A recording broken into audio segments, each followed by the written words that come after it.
I got a job in San Diego not too long after the pandemic settled. It was an exciting time, but I was also anxious about finding a place to live. I didn't have that much saved up, so I had to find somewhere a bit more lenient to newcomers.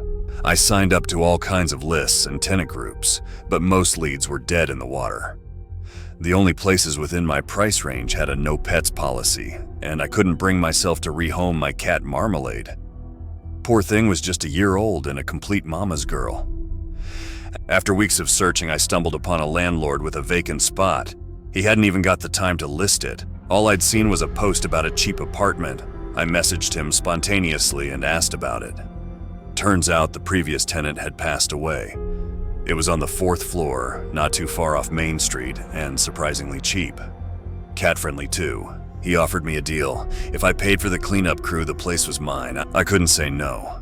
Once the place was cleaned up, I met up with my new landlord and got the keys handed to me. My new place was on the top floor of this beautiful old building, made somewhere back in the 50s, cool stone-tiled floors, spacious ceiling, and plenty of sunlight coming in from the body-sized windows.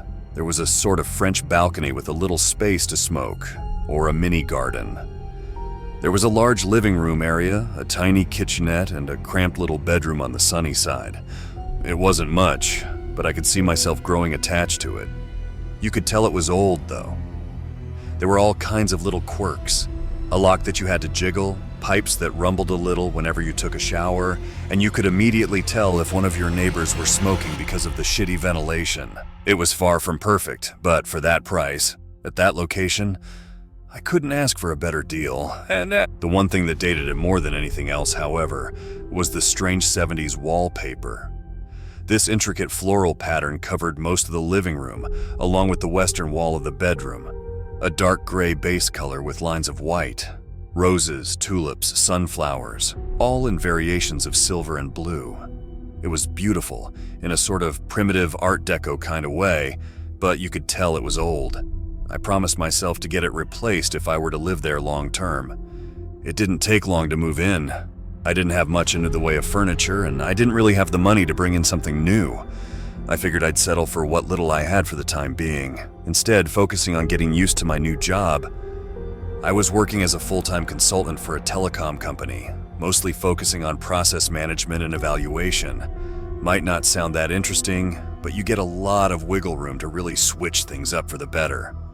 Post-pandemic, we were on a routine of a single weekly meeting, and the rest could and would be done from our home office. It felt kinda dumb to force people to come in once a week just because, but if I wanted the job, that was the deal. Marmalade got settled in that place long before I did.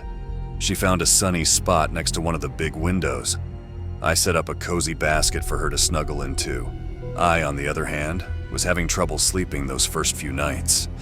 I lay awake at night, staring at the ceiling. I'd lose myself in that view, sort of like when you're looking down into dark waters, you can't really see where it ends. It is just this perpetual nothing. And you can imagine it continuing forever. That first week went by in a flash. I had my first meeting and got my first assignment process assessment at one of the branch offices in Pittsburgh, long distance, with an in-person evaluation at the end of a 2-month cycle. Nothing I couldn't handle, but said office had a sort of reputation for being unmanageable. It was the kind of assignment you throw at someone to see if they got the chops for it long term. That first day was mostly meet and greets with a tiny afterwork at one of the chic downtown bars. It was mostly an excuse to crack a few cold ones on a Monday. My new colleagues were a few decibels louder than I was used to, so I ended up sitting mostly in the background, learning to appreciate a small labeled dark pumpkin ale. The next day, I was in full work mode.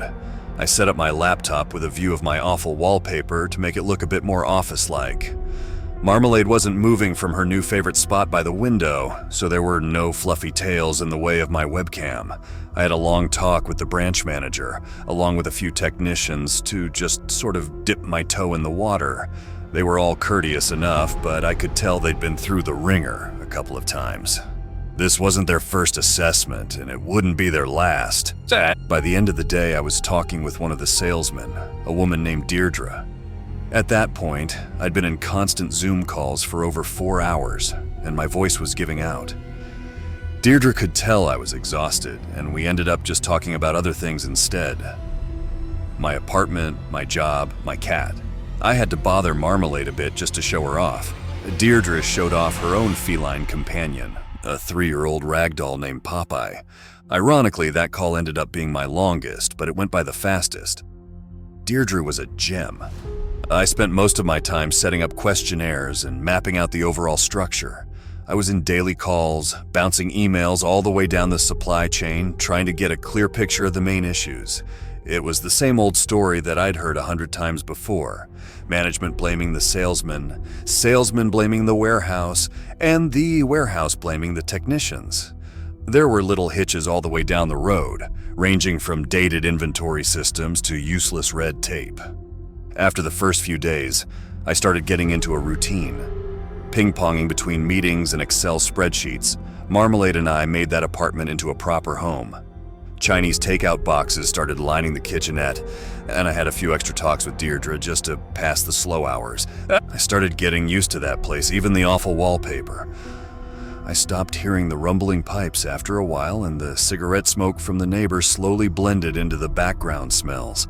I stopped waking from cars passing on the streets below, and my first paycheck went into making the living room look like something that could actually be lived in. I remember one night when I was working overtime, I got a late email about submitting a progress report, so I had to stay up making a presentation. I found myself by the opinion that this was looking more and more like a management issue. Who the hell sends that kind of email at 4:50 p.m. on a Thursday, expecting it to be done before lunch the next day? Unbelievable. I was done by about 10 p.m. when I shambled away from my laptop. I picked up a can of cat food for Marmalade and walked over to her favorite window. Only she wasn't there. Her bed was still there, but Marmalade had moved to another window. Still sleeping soundly, but she'd found a new favorite spot. It felt strange in a way, like the entire apartment had shifted a little. Looking up at the wallpaper, I could have sworn the patterns had moved. It looked identical, just a bit off. I could have sworn it was different, despite looking exactly same. It was a strange feeling. Everything felt familiar, but that one little twist made it feel like a new room. I was starting to doubt myself. When looking at Marmalade out of her basket, however, it was clear that something was different, in some way. The next few days, I started to notice this shift in new ways. The walls would look different at night, where at one point I'd see a sunflower, I'd see a rose the next day.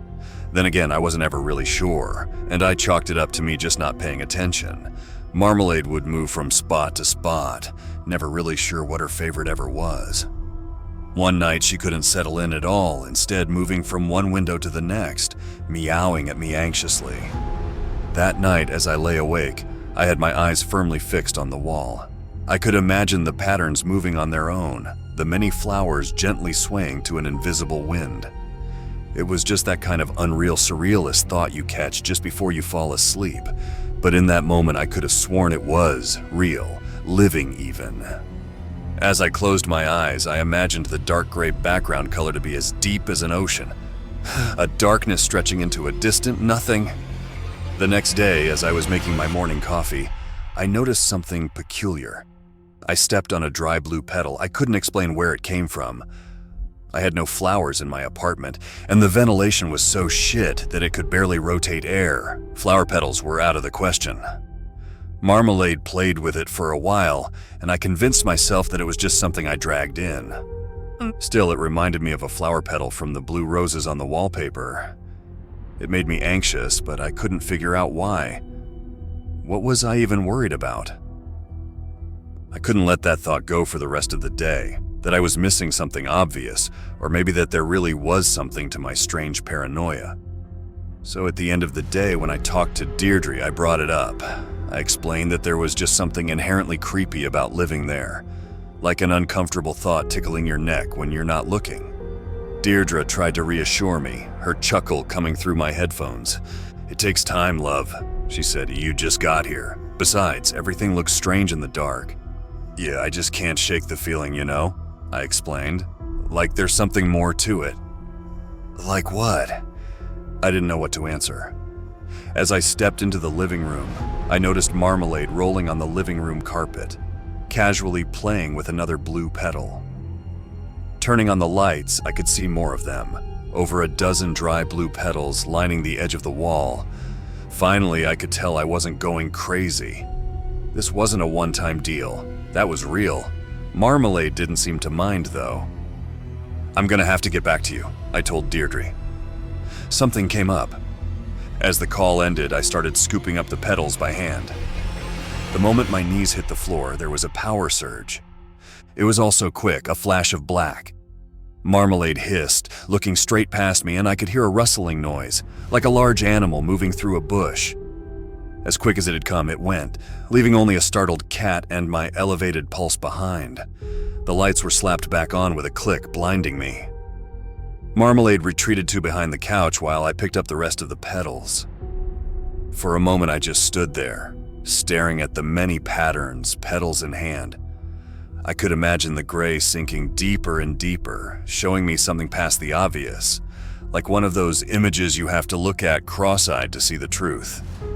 I had the same sensation, like I was missing something obvious. I could imagine hearing things deep in an imagined forest. I could hear branches snapping. I could imagine the blue flowers swaying in the wind. And somewhere in all that depthless dark, something roamed. Something looking for an exit. At some point, I snapped to attention.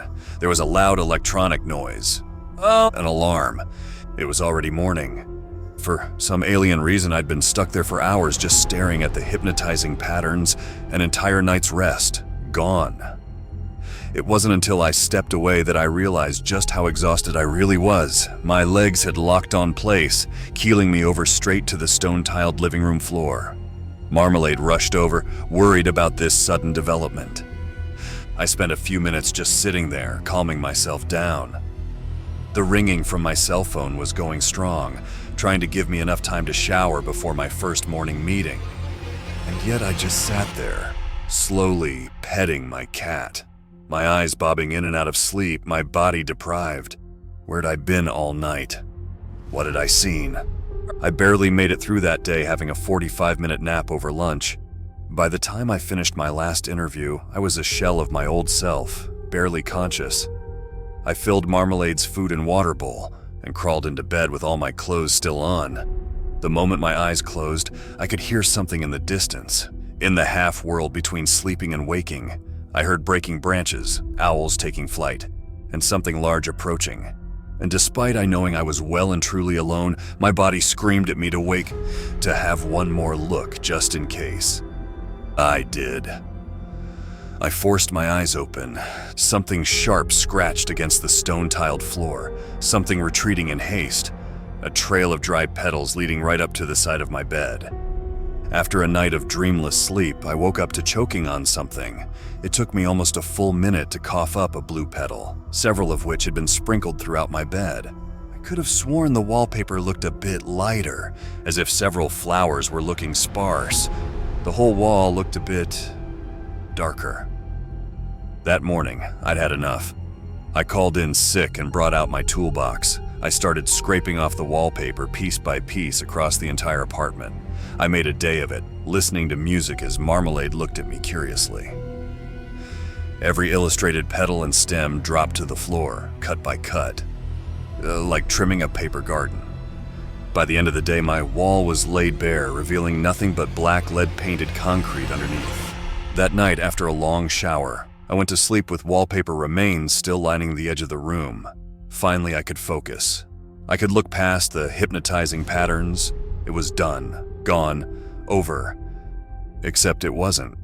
As I went to sleep, my eyes drifted to the barren walls, a black eternal night, now unhindered by what little paper-thin barrier had been erected.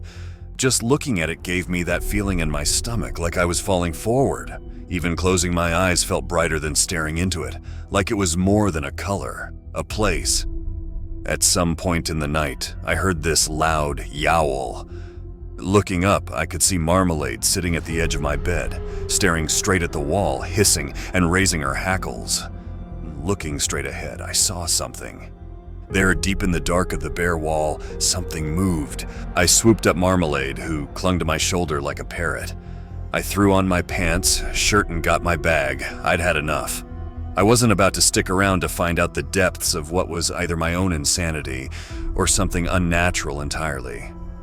I didn't want to know. As I entered the living room, I stopped dead in my tracks. Every single wall had turned a midnight black. The windows had fogged up from the inside, blocking the moonlight from peeking in. I ran my hand along the wall, looking for the door. Something cold bumped against the palm of my hand.